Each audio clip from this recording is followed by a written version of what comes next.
congodialogue.com congodialogue.com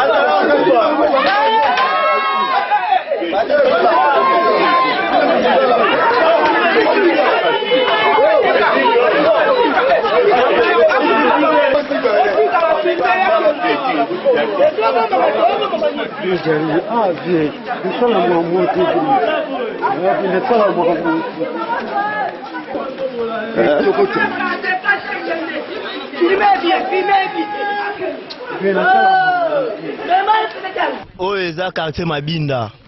na commune Kimbanteke biso nde bantikulu na nde ya kotoyo eko tozwi 2h30 oyo eza première fois te tokange deuxième fois ya liboso tokanga tokela mawa ndenge expliquer biso totiki ye mais toyokange susu lelo na radio oyo auti koyiba yango toyebi te so tosale nini alia bazaki ebele misusu bakimi yango tozosenga na leta ya konza mboka bayeba kolandela bato ya boye po tolingi bango sute na mboka biso tolala libanda tokanga bango totiki bango la polisi bazotikaka bango siko toyeba te biso moto bandoboma bango bon totambolaka na nini na biso ana bantiku na biso ya quartier Mabinda wa tolandaka ne tozali mpona bango alors na butu ya nu ya lelo banga basala musala moko ebele ya makasi awa chance kaka keke tone tozala na patrouille e torefere bango babandeli liboso na awa tolandi bango mbango ati bapala ndenge bakimi bango basala susu sagradage ala nini na lusanso awa apena biso riche club awa tolandi bango so bakimi topanzana tobungana na bango totambola susu toyekanga bango na sikama bisu bakimi yene tokangaki ye alors tozwi mais oyo eza des enfants nakanga ye ya boye bati mais des enfants nakanga ye alors lelo osenga kaka na bakonzi na biso basoutenir biso même si na quartier na biso basoutenir biso parce que tozalaki ebele mais tokomi kosilaka parce que nini ke motivation eza te alors tosengi même si bakonzi basoutenir quartier na biso Mabinda elo mpona bapesa toli na bamiyibo bazoyiba bomona na biso mabe te parce que bino mo olimaka na buzwa boye so moninga mabe okaneli ngai osene buzwa po nga okaneli ngai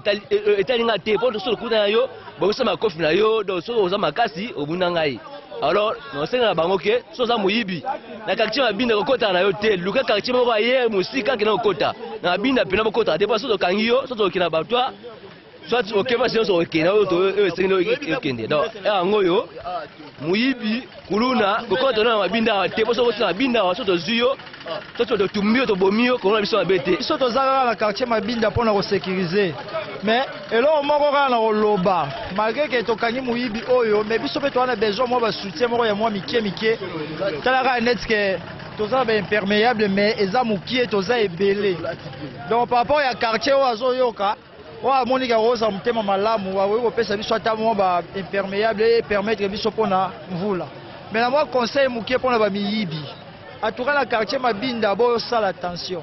tozo bomate parce que l'état azali mais cette fois-ci ne tozo kende boye oya rozana risque a rotika mukili ya auto memeli bino na au moins exemplaire moko par rapport ya ba oyo le kaki o boboma kite pona nini mais to tiki na oyo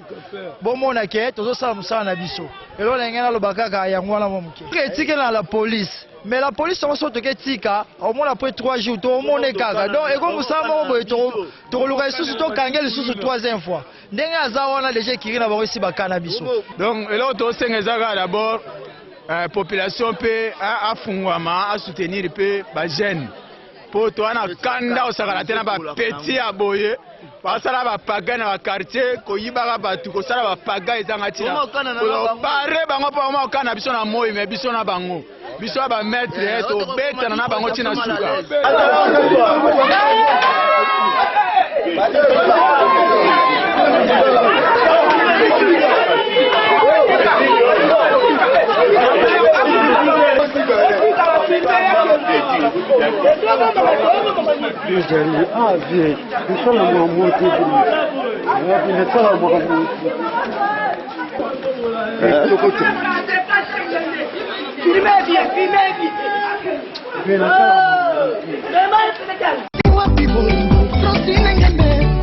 People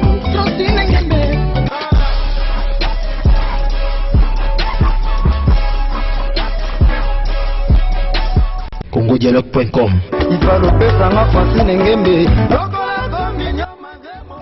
congodialogue.com